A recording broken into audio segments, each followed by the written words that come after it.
Hi friends, welcome back to my channel. আজকে আমি আর একটা মিনি ব্লগ নিয়ে চলে এসেছি। সকালবেলা আমি কাঁচা হলুদের রস খাচ্ছিলাম, ওর জন্য মুখটা ওরকম ভেটকে ছিল।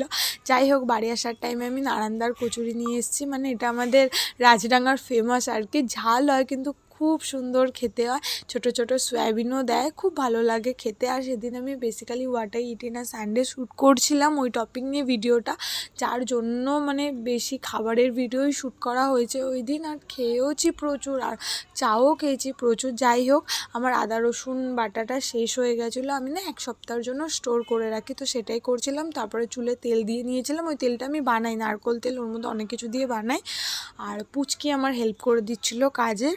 তারপরে বললাম না আর একবার চা খেয়েছিলাম, মানে সারাদিন অনেক চায়ের ভিডিও আছে।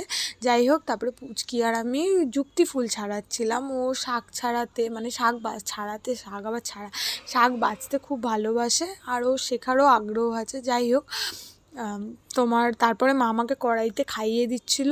মায়ের এটা খুব বাজে অভ্যাস, মানে কড়াইয়ের মধ্যে কিছু থাকলে আবার থালা এঁটো করে না, খাইয়ে দেয়। কতবার বলি শোনে না। যাই হোক, তারপরে মা আর মাছ রান্না করছিল। আমি আর মাছ খাই না বলে আমি গিলে মেটে রান্না করব মায়ের হয়ে গেলে। তো মাঝখানে আমি লেবুও খেয়ে নিয়েছিলাম, আর পুচকিও এসেছিলো, ও খেতে পাচ্ছিলো না বেচারা। আর এই যে গিলে মেটেটা আমি রান্না করছি, মানে এরকম রান্না আমি আগে প্রচুর করেছি, মানে এরকমই রান্না করতাম। আর এখন আমার রান্না, আমার হাতের রান্না কেউ ভালোবাসে না খেতে। হ্যাঁ, আমি ভালোবাসি, আমি ছাড়া কেউ খেতেই পারে না। আমার মা বলে তোকে রান্না করতে হবে না, আমি করে নিচ্ছি আমার রান্না। মানে এরকম দিন চলে এসছে সিরিয়াসলি। যাই হোক, দুপুরবেলা লাঞ্চে যুক্তি ফুল ভাজা ছিল, ওর মধ্যে আরও অনেক সবজি দেওয়ার ছিল, আর গিলে মেটে ছিল। আমি বললাম না আজকে আমার বেশি, মানে ক্লিপিংয়ে সবই খাওয়া খাওয়া খাওয়া, এটাই হচ্ছে ব্যাপার। যাই হোক, খেয়ে নিচ্ছিলাম। আর আমার মেটে খেতেও খুব ভালো লাগে, মানে খুবই ভালো লাগে। কিন্তু আমি এখন পাতলা ঝোলে না মেটেটা একদমই খাওয়া যায় না, আষ্টে গন্ধ লাগে, ওর জন্য আমি খাই না। সেদিন মন ভরে খেয়েছিলাম। তারপরে পেয়ারা খেয়ে নিচ্ছিলাম, আর বিকালে পিসির কাছে যাওয়ার জন্য রেডি হয়েছিলাম।